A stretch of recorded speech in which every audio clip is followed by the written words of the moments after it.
gentlemen, welcome to the Nollywood Insiders. I'm really excited to be here again, and as you all know, my name is Etim Effiong. Today, we are reviewing a movie named You May Only Kiss the Bride. You May Only Kiss the Bride is streaming on YouTube on Harvesters TV, which is the media arm of the church, Harvesters International Christian Center. The movie is executively produced by Pastor Bolaji Idowu and the phenomenal Daniel Etim Effiong. I was really surprised to realize that he is actually one of the producers, executive producer of this movie. It was directed by the amazing Valentine Edochie, great Valentine Edochie. I got to know about him from Bimbo Ademoye's amazing movies. That's when I knew about who the great Valentine is, and I can say for a fact that he is doing such a great job. So the storyline of You May Only Kiss Your Bride basically talks about the life of a young lady who just clocked 31, you know, the usual societal pressure of wanting to get married. She has the father call her to remind her that, you know, menopause is almost here and then happy birthday and stuff like that. Finally, she decides, and she is really driven to the fact that she must have a ring on her finger before she clocks 32. Then she devises the means of finding a husband in church. It eventually works out for her. But then, as you find husband, have you found Jesus? Have you found your God? Harvesters Christian Center is trying to let us know that as a woman, finding a man is not exactly all that you would need to feel complete. You need to find Jesus for yourself. The movie is a lovely one. It's one of those movies where you know that the time you spent watching this wasn't wasted. The message was passed and a lot of boxes were well clicked.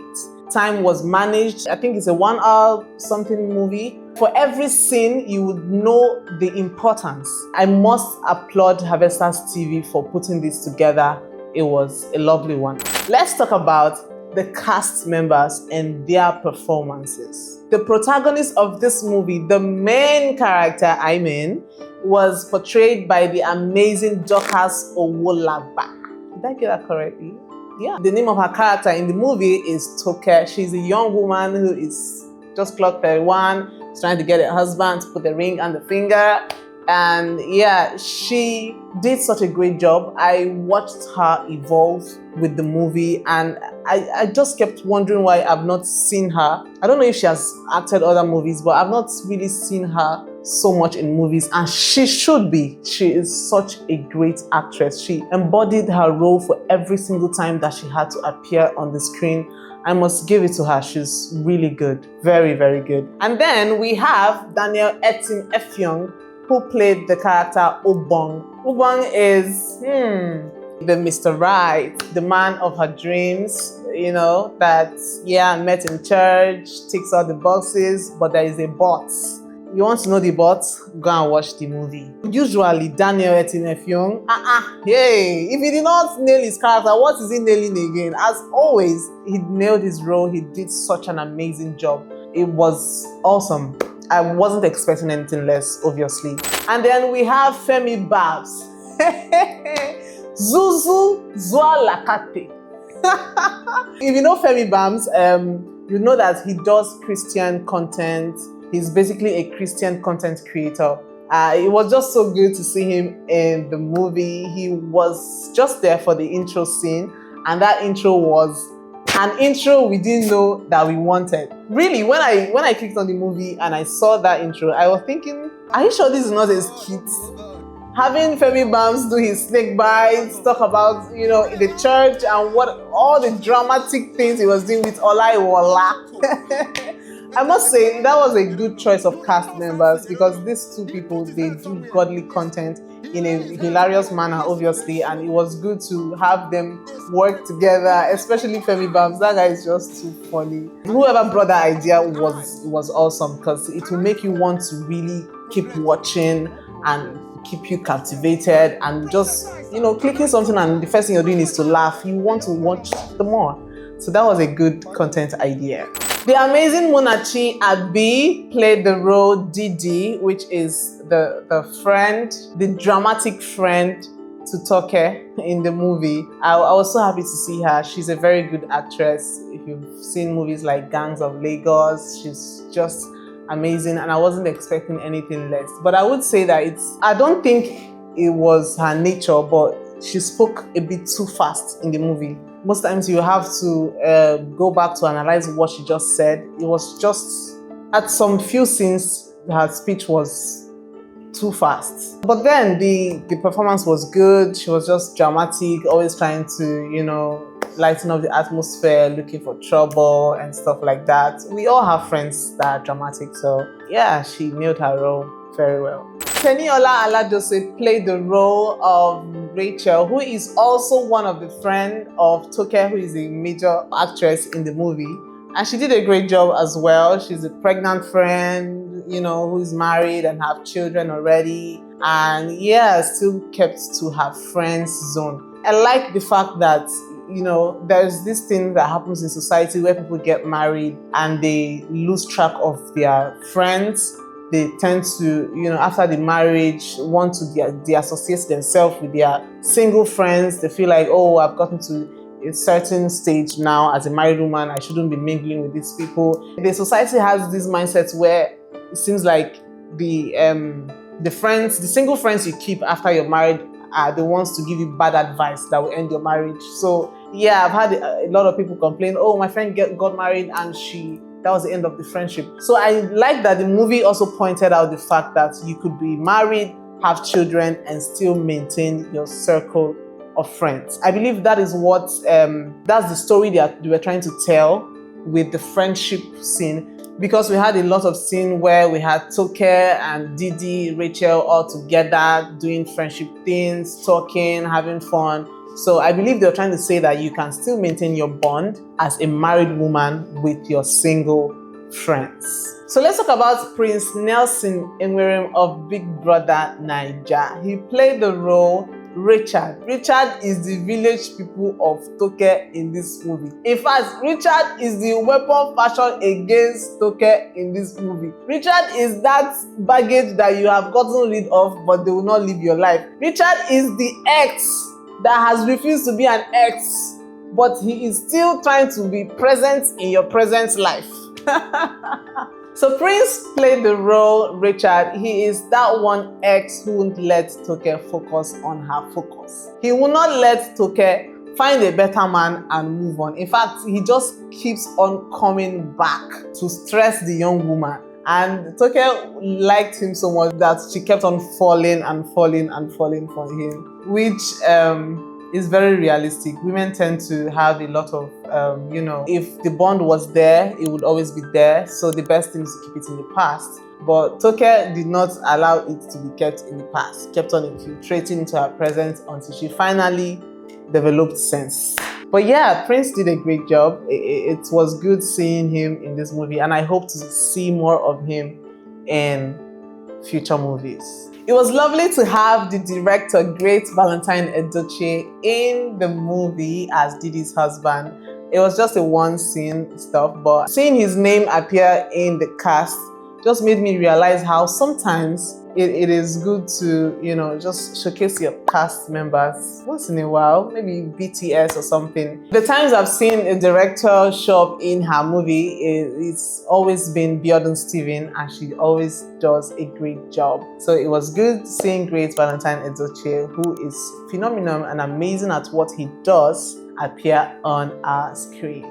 Alright, so talking about the set design of this movie and the location, it was awesome. It was good. I would give it a 9 over 10. It was deliberate. Every single location, every set design, every props in this movie was deliberate. It was just awesome. Great job to the set design and the location team. It was beautiful to watch. The cinematography of this movie was normal. It was okay, not 100% excellent, just the normal thing that we see, but it wasn't bad at all. sometimes wanting to go beyond what we see or what we know, you could end up doing village people things. So sometimes it's okay to just stick with what you are used to. So talking about the costume was good. It was awesome. Nothing beyond the average of what we see. Nothing so exceptional. It was lovely.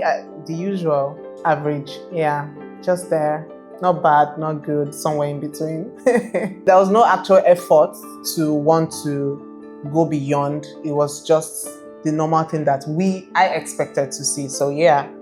So what are the discrepancies? What are the things that were not really giving what it should give? Like I said, the movie is a good one. It's a lovely one to watch. You should watch the movie. It's worth your time, and trust me, you would have such a great time. I say this to say that the movie doesn't have so much of flaws or shortcomings, because I can really tell that a lot went into the making of this movie. There was really a lot of conscious effort, and I must give that to the Harvesters team. They did such an amazing job. So the flaws, the shortcomings. First things first, I believe that the first scene was a bit dragged for so long. That was, at some point I'm like, it's okay, end it here. And then it kept going and going and going. It was just for too long to me. The scene, yeah, played a role in the entire movie, but it wasn't so significant, so it shouldn't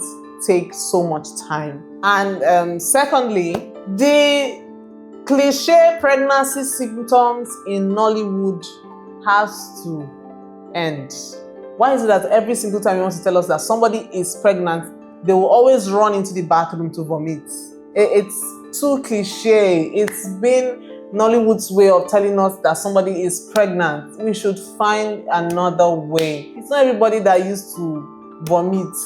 Body system works differently. Why does every single person in Nollywood have the same body system when they want to tell us that they are pregnant? So yeah, the vomiting, running into the toilet and stuff, Nollywood can do better actually. The next on the list is talking about something I have observed in virtually almost every Nollywood movie. The tail end of the movie is always rushed. There was a chemistry I wanted to see between Toke and Obong towards the tail end when they met at the store. I wanted a little chemistry that had evolved before the wedding. But then they just met at the store, and the next thing we're seeing is that they're getting married. So yeah, rushed at the end. Nollywood needs to work on that. You can't take your time to tell stories and only to rush it at the end. So towards the tail end of the movie, I was expecting Pastor Bolaji to be the officiating minister for the wedding of Obong and Toke, being that he's their lead pastor in the movie, and Obong was a dear, serious member in the church. But instead, we had someone else, and it didn't really sit well for me. But yeah, those are the things that I feel were the discrepancies, were the lapses, were the flaws, the things that did not really tinge in the movie. What are the things I loved so much about this movie?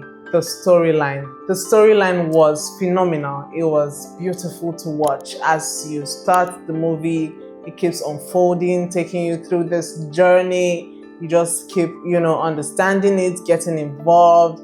There were no unnecessary scenes. The scenes were not stretched, obviously, except the first scene that like I said previously, that it was just a little bit stretched beyond what I wanted. The story was told in such a lovely way. I must give it to the story writers. They did such an amazing job. Next up, there were wonderful performances for everyone that was in this movie. Every single role, no matter how small, how big, how whatever it is, everyone did such a great job. They delivered on their role. I didn't have problems with the acting, except for Pastor Bolaji Idowu, who I know that is majorly a pastor and not so much of an actor. So I can totally relate. Aside from that, everyone down to the smallest role, they nailed it. It was just wonderful and perfect. So what are the lessons to pick up from You May Only Kiss the Bride? From the word only, you should know that it's talking about sexual purity, abstinence, celibacy. Yeah. First things first, I want to talk to the parents. Parents, stop pressuring your daughters into getting married. It was Toke's 31st birthday, and the father calls every single birthday to remind her that she is not getting any younger and that she should get married. Yeah, every parent wants their children to get married at their ripe age, but putting them under pressure, it's not the right way to go. Else you pressurize them into going for any and everybody that comes along their way, and not really when they feel a connection or when they know that this is the will of God for their life. And that's not the right way to go as a human being. So don't add to the pressure. Society already pressures a woman once she clocks 30. Tells her she's getting old, tells her she should get married. You as the parent, please don't add to it.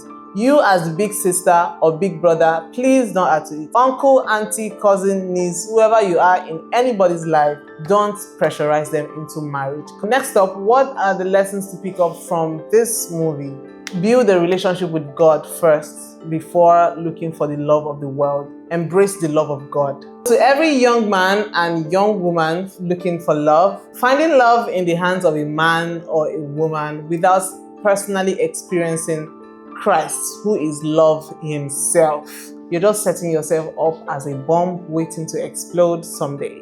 Find God, who is love, and every other thing shall be added unto you. Now I'm sounding like a pastor. Hey, pastress.